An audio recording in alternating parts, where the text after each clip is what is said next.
एक बार की बात है, एक राज्य के राज्यसभा में काफी गंभीर वातावरण था। राजा मंत्री से बोलता है, मंत्री जी, मुझे बहुत चिंता हो रही है।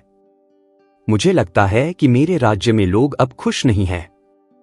रंग से लेकर राजा तक सब परेशान हैं। कोई समझ नहीं पा रहा कि क्या किया जाए। मंत्री राजा की परेशानियों को समझते हुए सावधानी पूर्वक राजा की बात सुनता है और बोलता है, महाराज, आपके राज्य में ऐसा कुछ नहीं हुआ है जो इस संकट का कारण बने। सब ठीक है। क्या बात है? कहीं कुछ और है क्या? राजा ने बड़ी निराशा के साथ जवाब दिया, मंत्री जी, यह बात नहीं है। मेरी राजगद्दी पर बैठने के बाद से मैंने कभी यह नहीं महसूस किया कि मैं किसी की मदद कर रहा हूं। मुझे लगता है कि मैं बहुत दूर हो गया हूं लोगों से। हमें कुछ करना चाहिए ताकि हम जान सकें कि आम लोग किस स्थिति में हैं। राजा की इस बात पर मंत्री ने सहमति जताते हुए कहा, महाराज, आप सही कह रहे हैं। क्या आप कुछ करने का विचार कर रहे हैं? राजा ने काफी विचार किया और बोला, हाँ, मैं यह जानना चाहता हूं कि राजा और रंग के जीवन में फर्क क्या है। इसलिए मैं एक योजना बनाऊंगा। मैं महल छोड़कर आम आदमी की तरह जीवन जीने निकलूंगा और आप मेरे साथ रहेंगे। लेकिन आप मुझे पहचानेंगे नहीं। आप मेरे साथ एक अजनबी की तरह रहेंगे ताकि नगर के लोगों को हम पर किसी प्रकार का शक न हो। मंत्री ने काफी गंभीर मुद्रा में चिंता करते हुए कहा, महाराज, ये सही है कि आप लोगों की हालत देखना चाहते हैं, लेकिन ये बहुत जोखिम भरा है। आप बिना सुरक्षा के बाहर जाएंगे तो किसी को कुछ भी हो सकता है।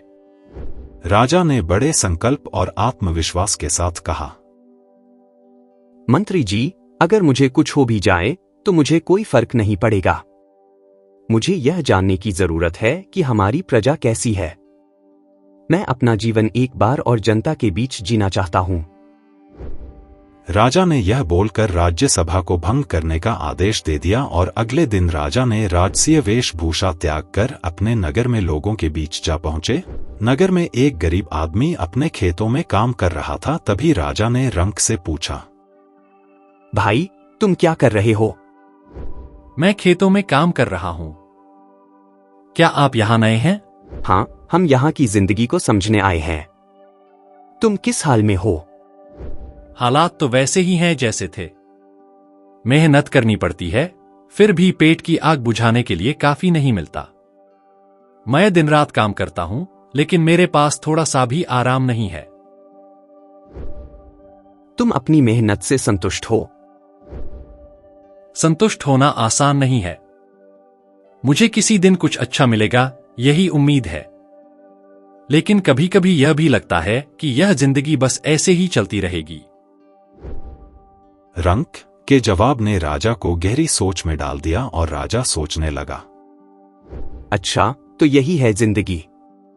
तुम मेहनत कर रहे हो, लेकिन फिर भी कुछ हासिल नहीं हो रहा।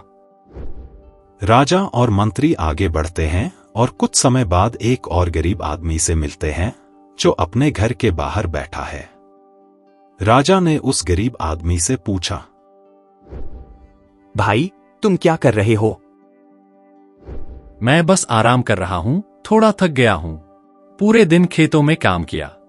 राजा ने फिर विचार करते हुए उस गरीब आदमी से,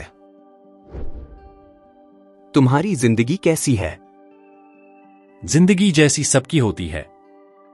मेहनत करो, थोड़ा कमाओ, फिर आराम करो। फिर भी तुम्हारी जिंदगी में कुछ कमी नहीं लगती? तुम्हारे पास कोई चीज नहीं है? कमी तो सबकी जिंदगी में होती है, लेकिन जो है वही काफी है। रंग और गरीब आदमी से बात करके राजा काफी व्याकुल हो गए। राजा और मंत्री दोनों महल में वापस लौट आए। राजा मंत्री से, मंत्री जी, जो मैंने देखा वह मेरे लिए बहुत बड़ा पाठ है। लोग मेहनत करते हैं, पर फिर भी उनके पास कभी भी स्थिरता नहीं आती। हाँ महाराज, आपने सही देखा। हम जितना भी ऐश्वर्य में खोए रहते हैं, असल में हम सिर्फ अपने आराम में जीवन जीते हैं। आम आदमी के संघर्ष को समझ पाना बहुत मुश्किल होता है। अब मुझे अपने राज्य के लिए कुछ करना होगा। मुझे अपनी प्रजा के लिए कुछ बेहतर करना होगा। मुझे यह समझ में आ गया कि राजा और रंक की सच्ची पहचान उनके कर्मों से होती है, न कि उनके पास क्या है। राजा ने अपने राज्य में सुधार की शुरुआत की। उसने लोगों की समस्याओं को समझा और अपने निर्णयों में उनकी भलाई को प्राथमिकता दी। उसने यह भी सीखा कि सच्चा राजा वही होते हैं जो अपनी प्रजा के दर्द को महसूस करता है और उनके लिए काम करते हैं।